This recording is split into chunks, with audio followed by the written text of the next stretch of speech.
Đẹp, quá đẹp, công nhận là đẹp. Công nhận là đẹp. Đẹp mà. Ô đẹp lắm. Mày đẹp thật. mà. Đẹp. Ô phải. Anh nhìn đi, công nhận đẹp luôn.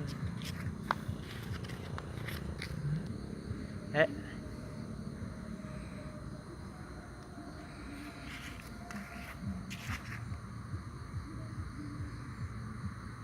Đấy, đến màu xanh rồi.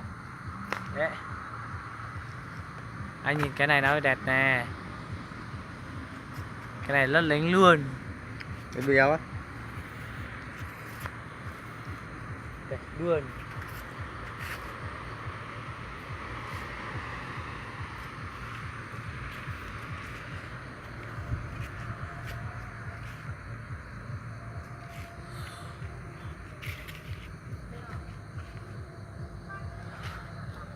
Đi.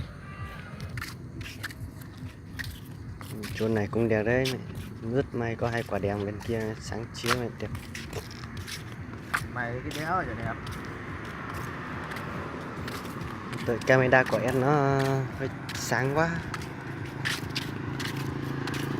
Cho đẹp tối tí. Nhìn là gì có bật đèn đâu. Bật cái chế độ sáng nha.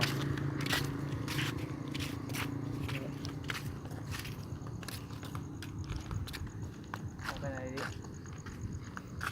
Em sẽ ít dần nữa. Cái tầm.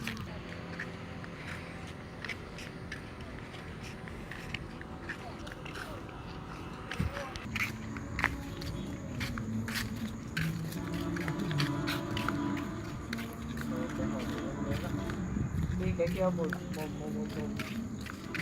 lần của nó ở bên đây hả?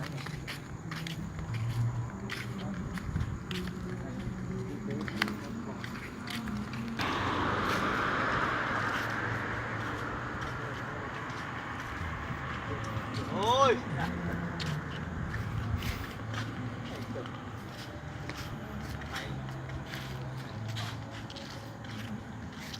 Hai công hai thằng luôn.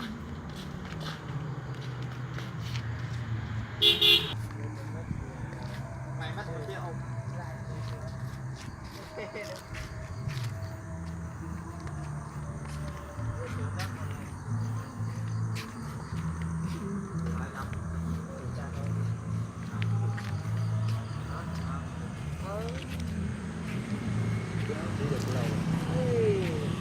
Nó bảo cõng anh về đến phòng luôn. Nghe lại vợ anh xuống đi kia.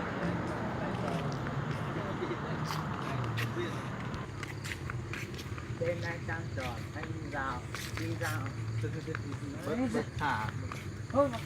Mai lên xoáy đi nhá. Anh đỡ nó chảm.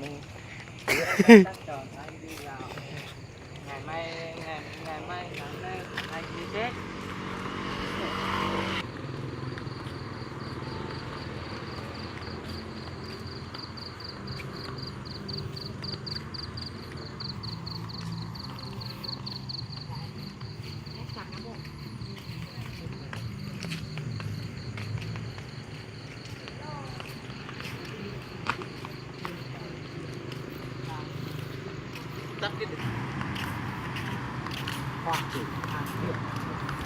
Cút chợ anh ơi.